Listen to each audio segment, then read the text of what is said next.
Welcome, everybody, to Capes and Scowls, Minisode number 28. I'm Tim. I'm Leander. And I'm Rashid. We're going to just do some quick comic book reviews, because you guys like that stuff, don't you? Yeah, of course they do. Awesome. They love it. Awesome. Who wants to go first? You do, Rashid. You have 2 books. Go ahead. I'll go first, yeah. We'll begin and end with you. I'll start off with Jughead number 3. Mm-hmm. If anybody's been following the podcast, me and you both enjoyed the Archie and the Jughead comic lately. Yep. I love Zdarsky. I'll read almost anything he writes. So the story actually picks up right after Jughead got expelled from school. The principal actually placed a knife into his backpack.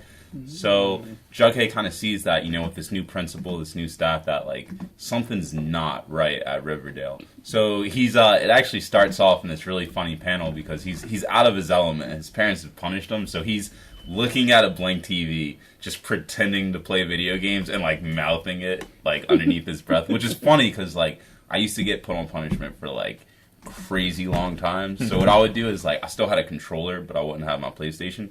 So I would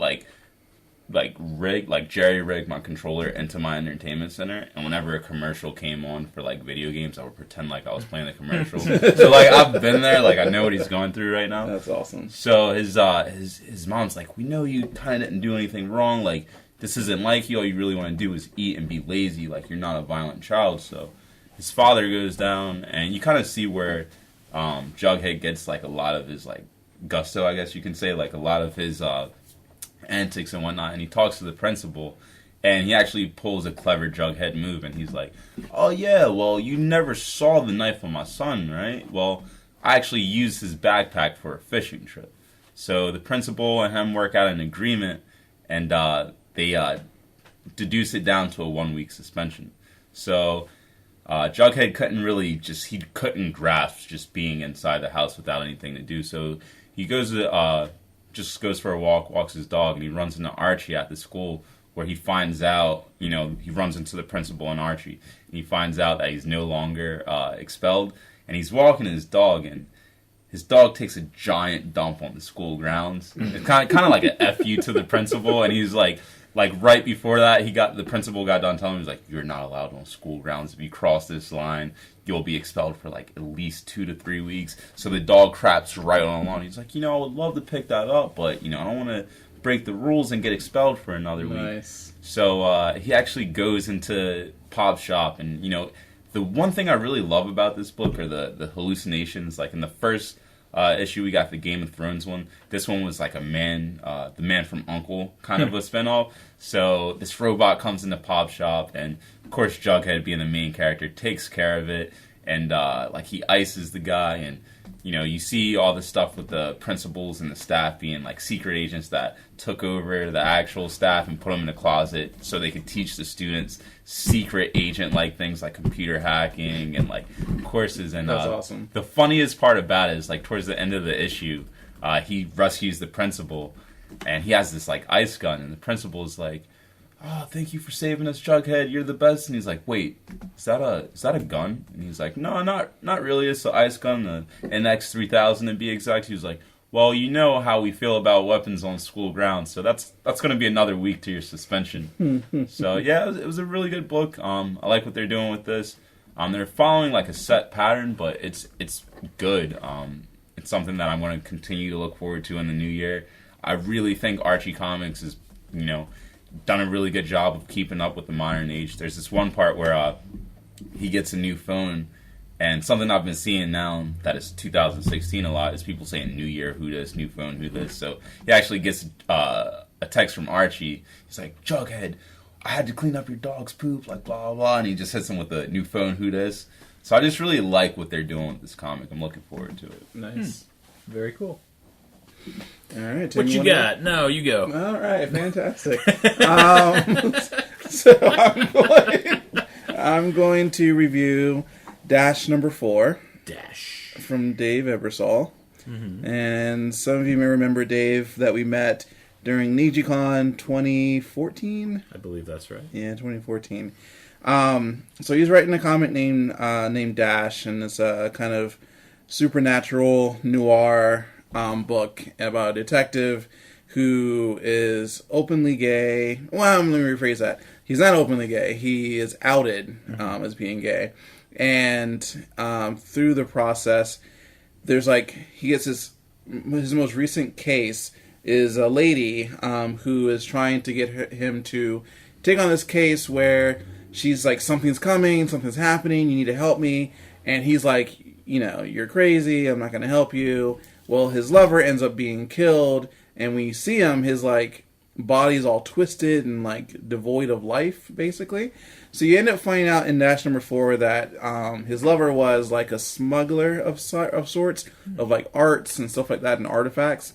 And he smuggled an artifact into the U.S. from Egypt. And when he did, it found out that this artifact was part of this bigger kind of larger supernatural thing going on, where that artifact is a key component of what's happening. And basically there's this mummy that's trying to get the artifact back, and in the process ended up killing this guy, and so taking kind of sucking his soul out or whatever.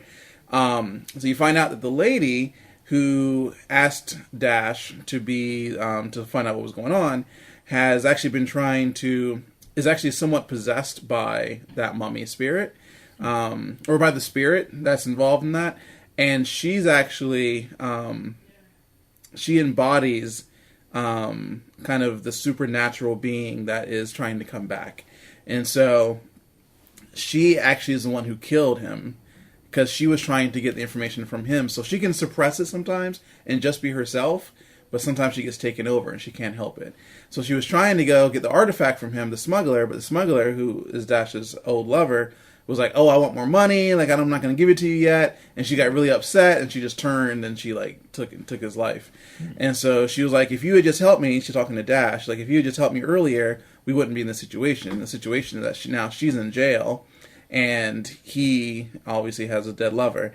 And so he gets upset, he leaves the jail after talking with her, and as you see him leaving the jail, you see the mummy enter into the police station. And so now everyone's joking, thinking Dash is stupid and crazy because, there's mummies, blah, blah, blah.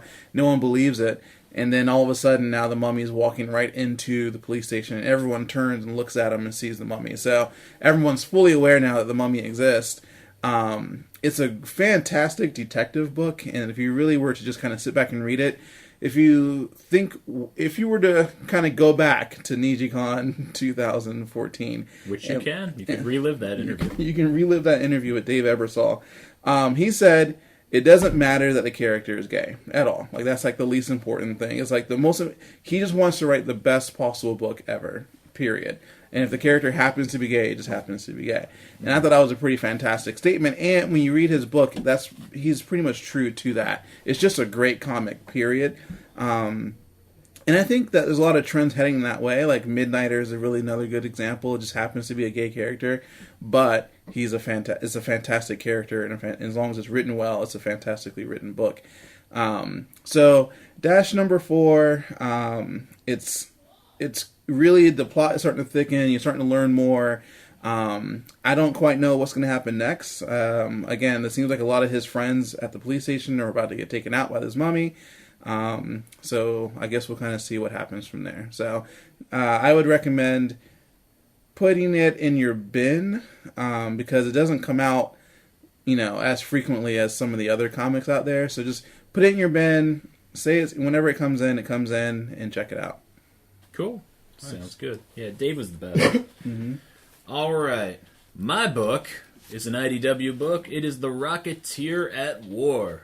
Yes, The Rocketeer from old strips and the old movie from the 90s. I love The Rocketeer. One of my favorite characters of all time. And he's been done pretty good in comics.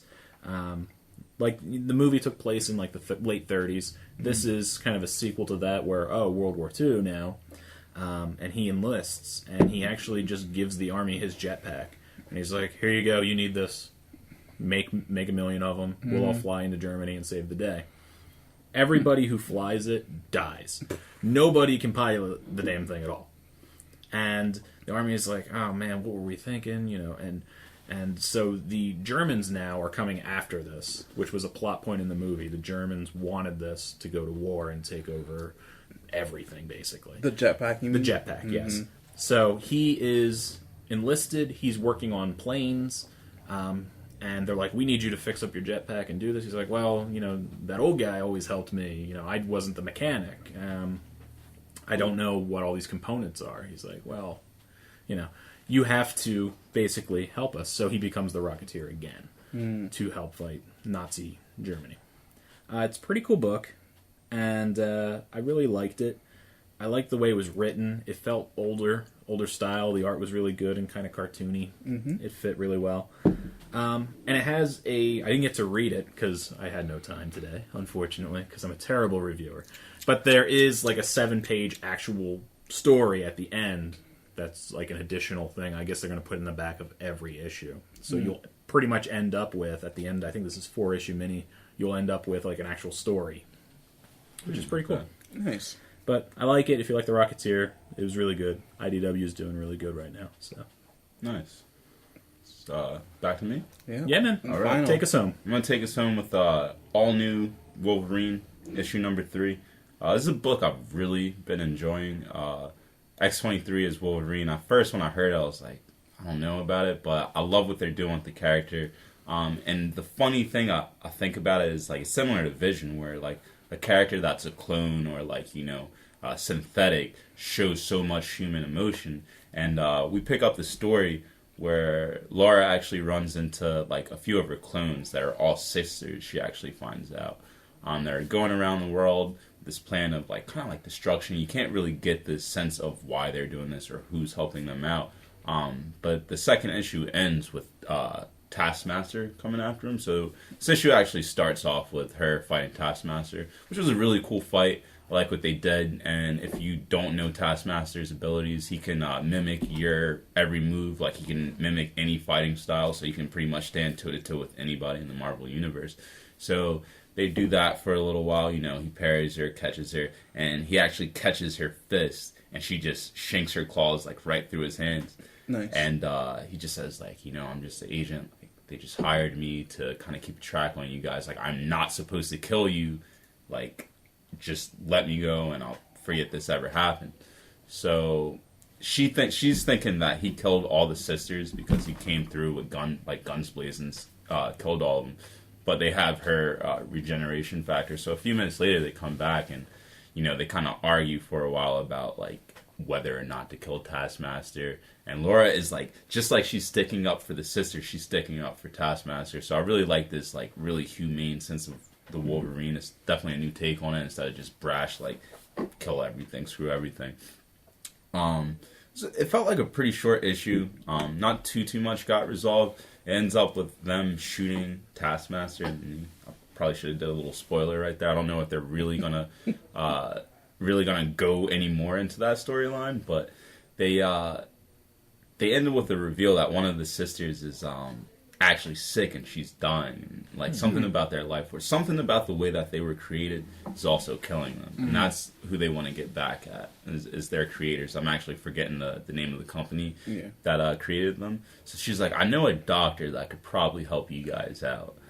And she's like, well, we'll be seen, blah, blah, blah. Like, she says, if I took you to any of the normal guys I would go to, yeah, that would be a problem. But nobody will see this guy unless he wants to be seen. So I'm starting to get ideas in my head. I turn the next page, and it is the Sanctum Sanctorum. Which... Whoa, really? That's not what I thought. No, but it's what I've been thinking. Like, they're really... I think it's because of the movie. They're really implanting Doctor Strange. This all new, all different Marvel. He's also had a great run. He's been in the Iron Man book. He's in this book. I think he was in something else I was reading recently, too. But I'm just really excited to see where this next issue goes. And... I mean, an X-23 Doctor Strange team up, I don't see that being bad at all. No. So I think this is something, it's only 3 issues in. Add it to your bin. This is more like a tie-over from 2 to 4, but I'd definitely give this as a transitional comic, like an 8 out of 10, I would say. All new, all different Marvel, for me, is killing it. Like, I think 4 titles that you have to have in your bin right now. You gotta have the all-new Wolverine. You gotta have Amazing Spider-Man, Wolverine, and Doctor Strange. All things I think you guys should be checking out. Awesome. Nice. All right. Well, thank you for listening. Make sure you find us on the interwebs. We're on YouTube. We're on Twitter. We're everywhere. Come find us. Too many Cheetos. I promise to start using it again. I actually lost my phone, but I'm back in action now. He's back in action. And I'm at mad_dog_Tim. All right. Thank you, everybody. Later.